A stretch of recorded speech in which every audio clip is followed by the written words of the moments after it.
نگاه بکنید. کجای پوشاک ازی؟ کجای خوراک ازی؟ کجای مکان درسی ازی؟ کجا سخاوت تو برادر مؤمن در برابر این کودک؟ الفكر يا إنسان لو أطلقته متأملا في قدرة الرحمن لخضعت إجلالا وتسبيحا له سبحانه رب عظيم الشان يعلو ولا يعلى وجل علوه وصفاته كملت بلا نقصان سلطانه باق ويبقى ملكه هذا ويفنى كل ذي سلطان في كل شيء قد تكامل صنعه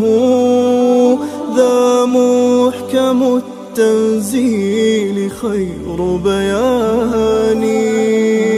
قد عم أرجاء الفضاء بآيه انظر ترى ما لا يصفه لساني هذه السماء تزينت بكواكب لجمالها رفعت بلا أركان والريح تجري والسحاب بأمره يحيي بها ما مات من بلدان هذا ومن آياته تلك التي حملت بلا رجل ولا بهتان والكل جند للإله أما ترى جندا يقض مضاجع الطغيان وإذا السماء تشاققت من هول ما وعد الإله بآخر الأزمان والأرض غير الأرض هذا يومها وجبالها نسفت أمام عياني وتفجرت فيها البحار بأمره هذا ووصف الوعد بالقرآن والكل من بعد الممات مرادهم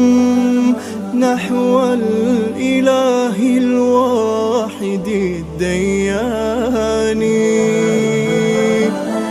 في ذلك اليوم العظيم نفوسنا حشرت وها قد خاب ذو النكران من بعد مبعثهم حساب عادل يا سعد من ثقلوا على الميزان